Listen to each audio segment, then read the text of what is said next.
Amados hermanos de Camino de Fe, bienvenidos una vez más a nuestro tiempo del mensaje de la palabra del Señor. Y también damos la bienvenida a las personas que nos acompañan de manera virtual en esta oportunidad. Hermanos, qué bueno poder estar juntos una vez más. Hoy vamos a compartir el mensaje de la palabra del Señor como lo hacemos en todos nuestros servicios del día del Señor, ¿verdad? En nuestro tiempo de adorar, de buscar al Señor y de estudiar su palabra. Así que bienvenidos una vez más todos y vamos a comenzar con nuestro sermón de esta ocasión. Hemos venido hablando en el libro de los Hebreos acerca de todo lo que Cristo hizo como el sumo sacerdote, como el cordero inmolado de Dios, como el sacrificio vivo por nosotros, como nuestro redentor, el que ha comprado nuestra salvación, y estamos agradecidos con Dios por el sacrificio de Cristo. Los creyentes, los cristianos, creemos en Jesucristo como el Salvador. Creemos que Jesucristo es el único medio por el cual nosotros podemos llegar a Dios.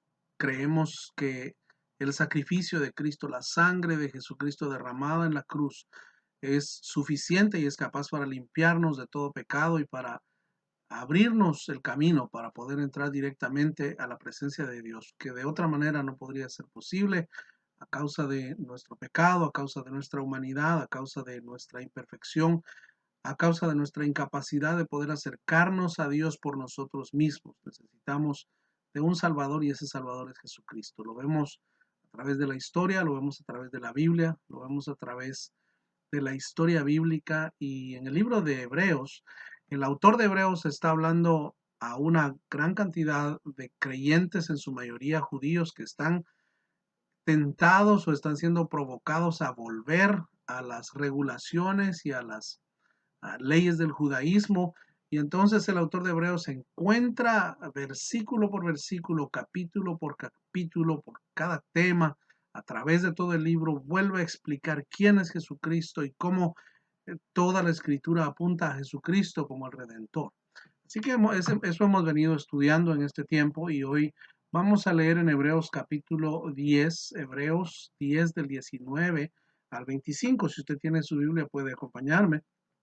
Hebreos capítulo 10 del 19 al 25 es el pasaje que vamos a leer hoy, y el tema de hoy es acerquémonos a Dios, ¿verdad? Acerquémonos confiadamente a Dios. Así que acompáñenme con su lectura en Hebreos capítulo 10, versículo 19 en adelante. Dice: así que, hermanos, teniendo libertad para entrar en el lugar santísimo por la sangre de Jesucristo, por el camino nuevo y vivo que Él nos abrió a través del velo, esto es, de su carne, y teniendo un gran sacerdote sobre la casa de Dios. Aquí viene la exhortación, ¿verdad? Acerquémonos con corazón sincero, en plena certidumbre de fe, purificados los corazones de mala conciencia y lavados los cuerpos con agua, mantengamos firmes sin fluctuar la profesión de nuestra esperanza, porque fiel es el que prometió. Y considerémonos unos a otros para estimularnos al amor y a las buenas obras, no dejando de congregarnos como algunos tienen por costumbre, sino exhortándonos, y tanto más cuando veis que aquel día se acerca. Vamos a orar un momento para pedir la dirección del Señor. Nuestro buen Dios y Padre, te damos gracias por la Biblia, por tu palabra, porque es eficaz, porque tú nos hablas a través de ella cada vez que la abrimos, Señor. Te queremos pedir que bendigas la vida de cada uno en su hogar o en el lugar donde se encuentren. Señor, bendice cada familia, permite que podamos encontrar la paz, el consuelo y la bendición de tu Espíritu Santo, Señor. La bendición de Dios a través de tu palabra en esta ocasión. Te pedimos que bendigas lo que vamos a compartir, Señor, y que sea de bendición para cada uno. En el nombre de Cristo, gracias, Señor. Amén. Bueno, estamos hablando de acercarnos a Dios. Y ahí en los versículos que leímos, comienza hablando en el versículo 19, si usted se dio cuenta, dice: así que, hermanos, teniendo libertad, libertad para entrar en el lugar santísimo por la sangre de Jesucristo. Es todo un proceso para los hebreos en el Antiguo Testamento. Recordemos que ellos tenían un sacrificio para poder presentarse ante Dios y tenían que degollar un animal, y eso era parte de lo que Dios les había ordenado en el tiempo en que peregrinaron por el desierto, y en el tiempo del tabernáculo y en el tiempo del templo. Tenían toda una estructura que es una figura de la santa ciudad de Sión, ¿no es cierto? Así es que aquí comienza hablando de la libertad. Jesucristo nos ha hecho libres. Y hoy estamos hablando acerca de acercarnos a Dios. Y yo quisiera compartir con usted cuatro aspectos importantes o cuatro aplicaciones para nosotros, para nuestra vida diaria, para lo que nosotros hacemos todos los días, ¿no es cierto? Primero, acercarnos a Dios con un corazón sincero. Segundo, acercarnos a Dios en certidumbre de fe, que es lo que dice los versículos 22, ¿no? El versículo 22. Luego, acercarnos a Dios manteniendo firme esa profesión, ¿verdad? Una profesión firme de fe, el versículo 23 y en el versículo 24 y 25 se nos recomienda acercarnos a Dios ayudando a otros, considerando a otros y congregándonos como iglesia, manteniendo esa unidad, ese medio de gracia que es la unidad, la comunión del cuerpo de Cristo cuando estamos juntos. Así que comenzamos hablando en el versículo 19 acerca de la libertad. Dice una vez más el versículo 19, teniendo libertad para entrar en el lugar santísimo. Cuando nosotros hablamos de libertad, por lo general entendemos que es un estado o una condición que tiene el ser humano de no estar sometido a la voluntad de otro. ¿Verdad? En este tiempo muchas personas hablan de diferentes tipos de libertad y la libertad de expresarse, la libertad sobre sus derechos y hay diferentes grupos hablando de sus derechos y de la libertad que quisieran o que necesitan, ¿verdad? Para diferentes cosas. Pero nosotros como seres humanos delante de Dios, Jesucristo abrió una libertad para nosotros para poder venir a la presencia de Dios y ser llamados hijos de Dios, así dice la Biblia, ¿no es cierto? Ahora, cuando hablamos nosotros de libertad, en primer lugar, hablamos que es un estado, es una condición de una persona de no estar sometido a la voluntad de otros, sino que tiene la capacidad de actuar con voluntad propia. Una de las cualidades que Dios le da al ser humano es la capacidad o la posibilidad de decidir, de tener una voluntad de decisión. Y desde el huerto del Edén hasta nuestros días, nosotros vemos que Dios no viene y simplemente elimina al injusto o al pecador o al impío, sino que es un Dios, como dice su palabra, paciente, misericordioso, lento para la ira, grande en misericordia, y nos creó con cierta capacidad de decidir si nosotros anhelamos o no acercarnos a Dios. Claro, Dios que todo lo sabe, sabe a quienes Él predestinó, dice la palabra, desde antes de la fundación del mundo, para que nosotros vengamos a ser hijos de Dios, pero a cada ser humano Dios nos ha dado la posibilidad de decidir y de ahí vemos que muchas personas deciden simplemente no saber de Dios, negar la existencia de Dios, mantenerse lejos de Dios. Cada uno somos libres hasta cierto punto y esa libertad que Dios nos ha dado temporal de decidir, es un ejemplo de lo que la libertad, de cómo funciona esa libertad. Ahora, para el creyente, Cristo vino y dice que abrió un camino, nos dio libertad de venir al Padre. Pero hablando un poquito más de libertad, por ejemplo, hoy las iglesias tienen libertad de culto en los países occidentales. Y hay personas que se quejan porque no pueden congregarse en este tiempo de la pandemia que hemos vivido. Llevamos casi un año con este tema de la pandemia y hay muchas personas que no pueden congregarse. De hecho, por la razón por la que estamos haciendo este mensaje en línea en este momento y virtual es porque no nos podemos reunir físicamente por prevención. Pero hasta el momento en ningún país occidental se nos ha impedido el orar, por ejemplo, en nuestra casa. A ninguno se nos ha prohibido estudiar la Biblia. A ninguno de nosotros se nos ha prohibido compartir el Evangelio a través de las redes sociales, sino vea precisamente lo que estamos haciendo, hablando de Jesucristo, hablando de su amor. A ninguno de nosotros se nos ha impedido evangelizar a través de los medios que tenemos de Internet, a través de las diferentes plataformas sociales. Eso existe, hay una libertad que se nos ha permitido y por lo mismo yo creo que los occidentales no comprendemos la totalidad de una negación de la libertad, por ejemplo, en el caso de adorar a Dios, de buscar a Dios, de profesar a Dios. La Constitución en nuestros países, en la mayoría de nuestros países, permite la libertad de culto y precisamente por eso los cristianos tenemos la libertad de reunirnos, de estudiar, de adorar al Señor. Y yo diría a las personas que están quejándose que no nos podemos reunir, sí es cierto, se nos ha impedido la comunión, pero La aglomeración de personas se está impidiendo para prevenir que haya un contagio de las diferentes enfermedades de la época. Sin embargo, nosotros podemos estudiar nuestra Biblia en casa. Yo le invito a usted, si usted está en su casa, tome el tiempo para leer la Biblia, tome el tiempo para orar. Es importante que tomemos el tiempo para hablar con Dios y para mostrar el amor que Dios nos ha dado unos a otros en nuestros hogares, en nuestra casa. Es importante y eso no se nos ha impedido. Así que eso es parte de la libertad total que Cristo nos da, pero hablando de esta libertad local, nosotros tenemos esa oportunidad. Ahora, hoy estamos hablando acerca de acercarnos a Dios.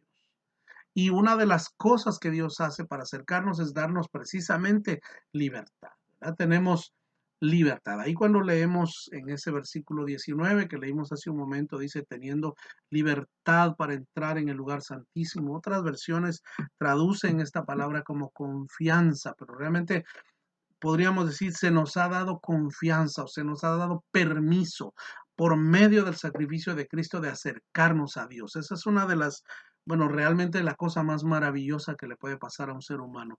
Poder acercarse a Dios porque Dios mismo a través del sacrificio de Cristo nos ha dado permiso para hacerlo. Tenemos libertad. Y ojalá usted pueda decir amén ahí en su lugar donde está, porque Dios nos ha hecho libres. La palabra que nosotros traducimos como libertad o que se traduce confianza en otras versiones de la Biblia es el griego parresián.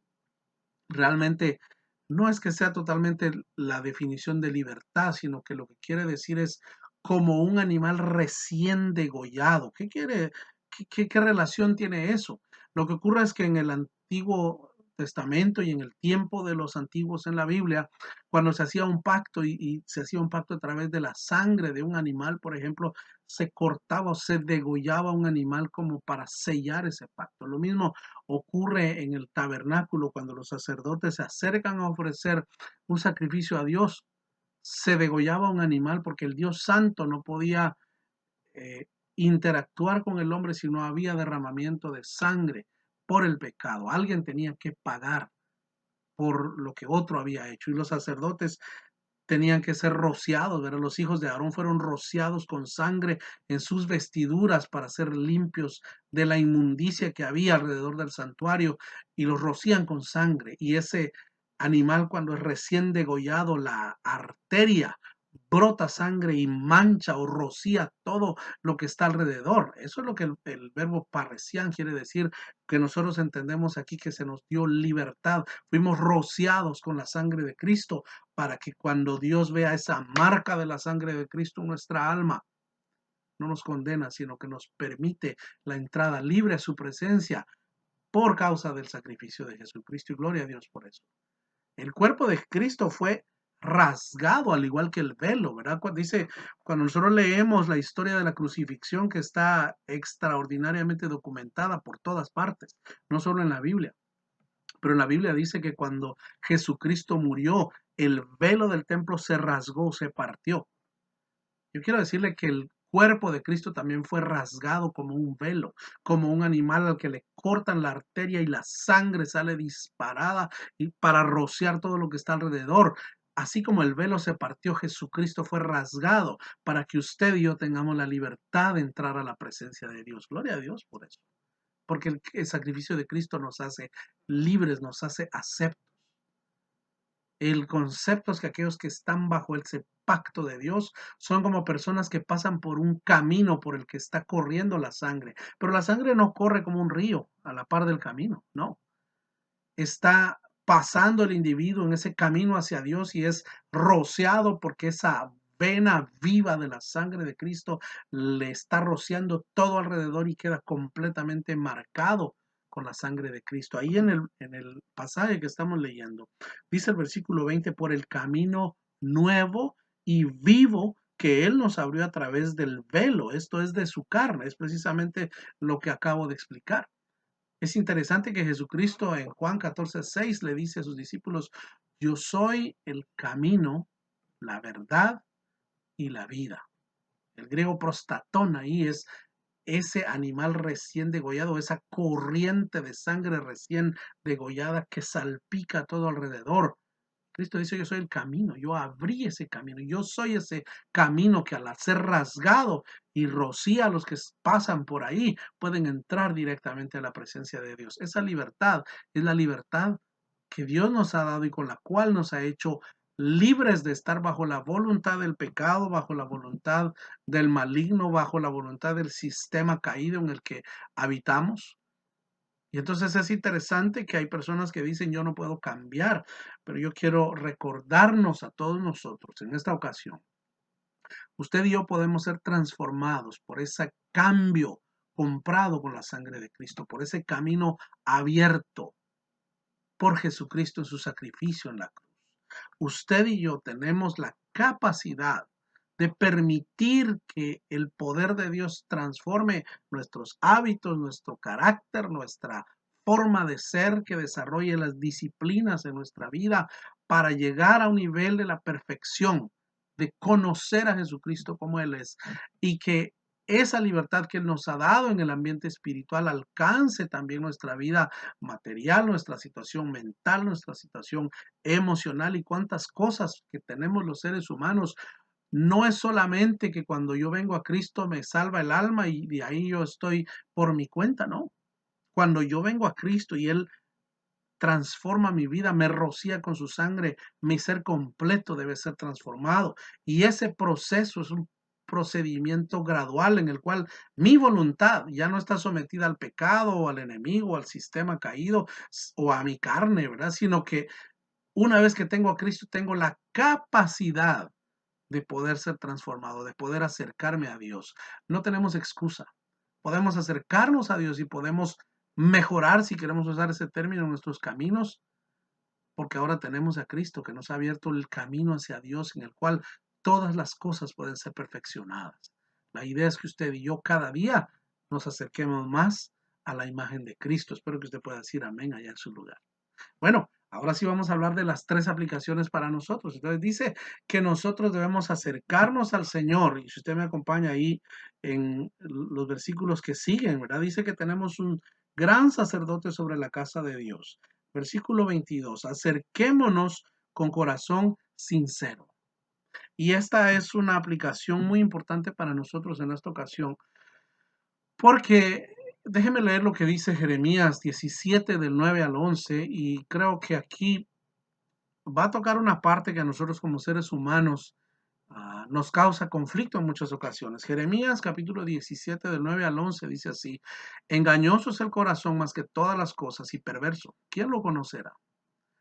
Está hablando Dios, le dice, yo Jehová que escudriño la mente, que pruebo el corazón para dar a cada uno según su camino, según el fruto de sus obras. Como la perdiz que cubre lo que no puso.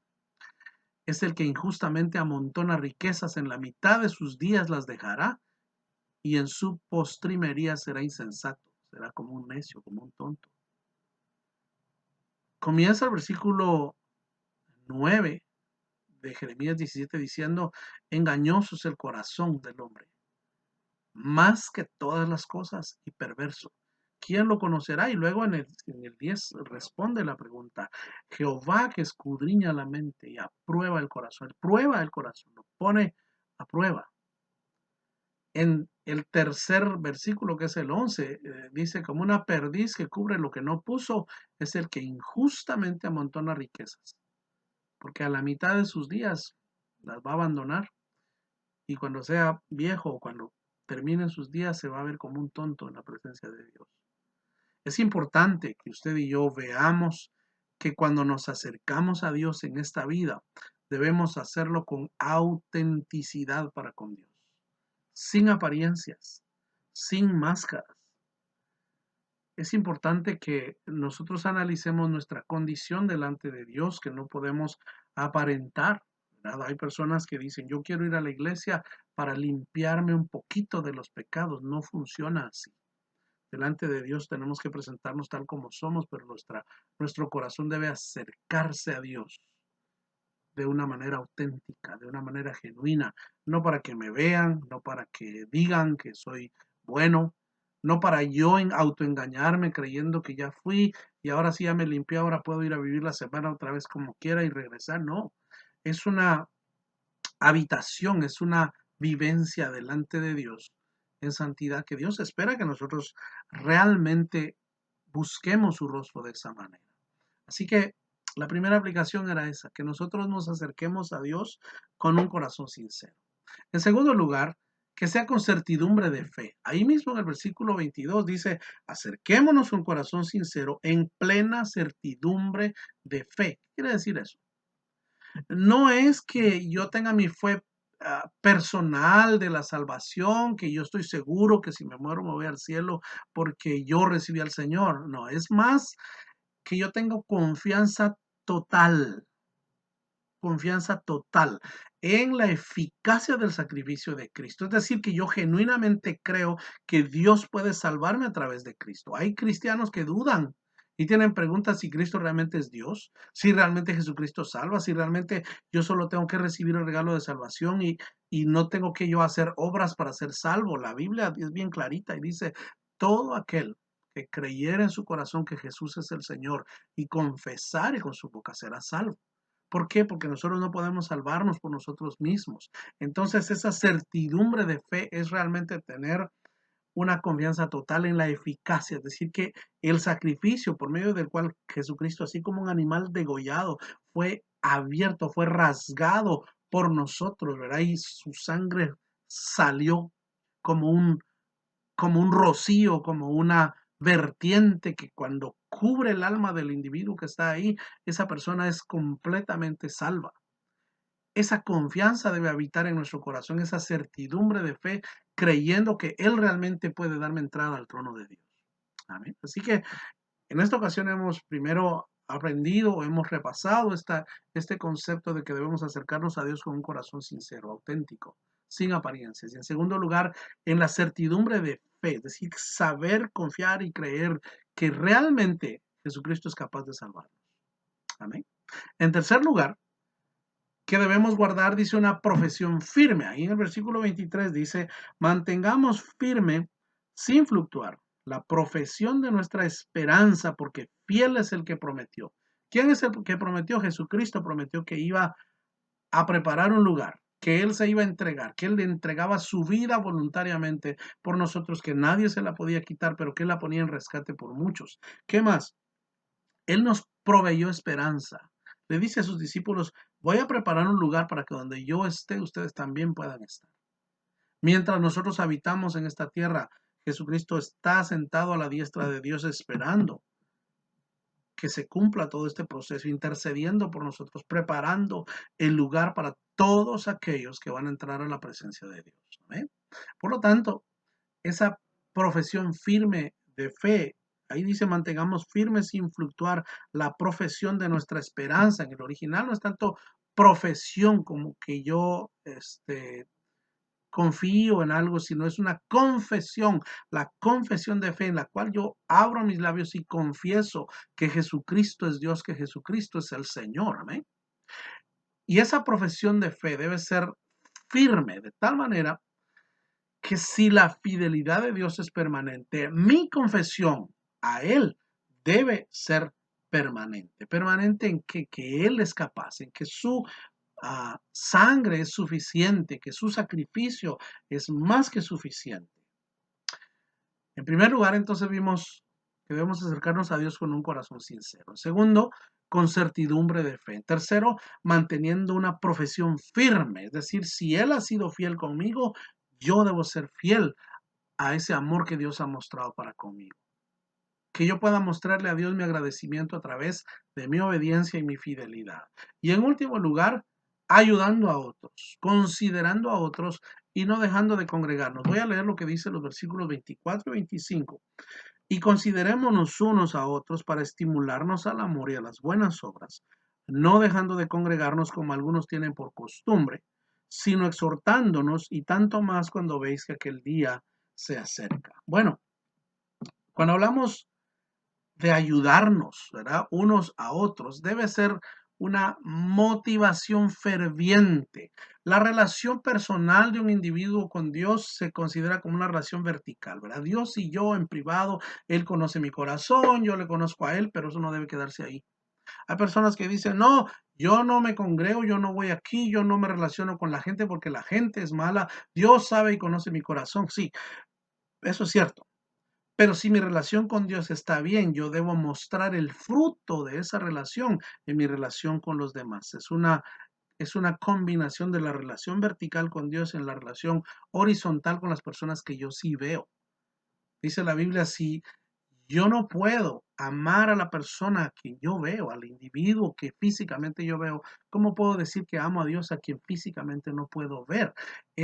Sería irónico, es contradictorio. Por lo tanto, ahí cuando el pasaje que leímos dice, considerémonos unos a otros, ¿verdad? Y apoyémonos o ayudémonos, ¿no? Considerémonos unos a otros para estimularnos al amor y a las buenas obras. Aquí hay una palabrita que me gustaría compartir con usted. El griego es paroxusmon, que solo se ocurre dos veces en el Nuevo Testamento. La otra ocasión que ocurre es en Hechos 15, cuando Pablo y Bernabé discutieron. Y la otra que se menciona en todo el Nuevo Testamento es acá en Hebreos 10:24. Dice que nosotros, en español, dice considerémonos unos a otros, pero el paroxusmón es una motivación ferviente. En sí, la palabra paroxusmón es el nivel más alto de fiebre que puede tener una persona. Podríamos decir entonces que hay dos definiciones de fiebre mala y fiebre buena, ¿verdad? La fiebre mala se ejemplifica como cuando una persona está muy enferma, o en el caso de Bernabé y Pablo, que discutieron acaloradamente con esa misma intensidad o con ese mismo fervor. Nosotros deberíamos invitar a otros a reunirnos en la iglesia. Con esa misma intensidad, con esa misma altura de fiebre, deberíamos compartir el amor de Dios a los que están cerca de nosotros e invitarlos a que juntos practiquemos esas buenas obras y practiquemos el amor de Dios en nuestra vida. Es importante y es interesante. Y luego el versículo 25 termina diciendo, no dejando de congregarnos como algunos tienen por costumbre. Eso creo que se entiende, ¿verdad? Sino exhortándonos y tanto más, ¿verdad? Ese exhortándonos está conectado con el paroxusmon del versículo 24, que es invite al otro con ese alto nivel de entusiasmo, de fiebre, realmente podríamos decirlo en español, con un alto nivel de entusiasmo, ¿verdad? Con todo el deseo, para que las personas puedan ver que nosotros realmente habita el amor del Señor. Dice la palabra en 1 Juan 4:20, si alguno dice yo amo a Dios y aborrece a su hermano, es mentiroso. Pues el que no ama a su hermano a quien ha visto, ¿cómo puede amar a Dios a quien no ha visto? Y nosotros tenemos este mandamiento de parte de Jesucristo, ¿verdad? El que ama a Dios, ame también a su hermano. Para nosotros, iglesia, nosotros no podemos determinar la actitud de otras personas hacia nosotros, pero sí podemos, en el amor del Señor y con el poder del Espíritu Santo en nuestra vida, determinar nuestra actitud hacia los demás. Nosotros podemos definir que nosotros vamos a vivir por los principios establecidos en la palabra de Dios, especialmente cuando se trata de amar, cuando se trata de tolerar, cuando se trata de relacionarnos con otros seres humanos. No es fácil. Es difícil por todas las circunstancias que nosotros querramos considerar, pero el desafío y el llamado de Dios en esta ocasión para nosotros es amemos a nuestro hermano, amemos a la persona que vive donde vivimos o con quien nosotros trabajamos o nos relacionamos todos los días. Ya que el Señor nos ha dado libertad de entrar a su presencia, practiquemos ese amor que Él nos ha dado y hagámoslo con un corazón sincero, ¿verdad? Sin apariencias, auténticamente. Hagámoslo con certidumbre de fe, creyendo que Él es capaz de salvarnos. Y también hagámoslo manteniendo firme nuestra fidelidad a Dios, así como Él ha sido fiel con nosotros. Todas las personas dicen, oh sí, Diosito es bueno. Bueno, seamos nosotros buenos con Diosito, también amándole. Y como resultado, amando a los que están cerca de nosotros. Vamos a orar en esta ocasión y yo le animo a que permitamos que el amor de Dios haga efecto en nuestra vida. ¿Amén? Nuestro buen Dios, gracias por tu palabra. Bendice a cada persona que está escuchando este mensaje. Permite, Señor, que comprendamos que Jesucristo es el único Salvador y que su sacrificio es más que suficiente. Señor, permite que tu amor, que tu palabra haga efecto en nuestra vida de tal manera que trascienda, Señor, a nuestra actitud, a nuestras acciones, a nuestras relaciones con los demás, que puedan ver tu amor en nosotros, que nosotros podamos ser generosos en amar, en compartir, Señor, en tolerar, en animar, Señor, a las personas y que podamos, Señor, mostrar ese amor y esa gratitud por lo que tú has hecho por nosotros. En el nombre de Jesús. Amén. Que el Señor le bendiga abundantemente y le esperamos a la próxima.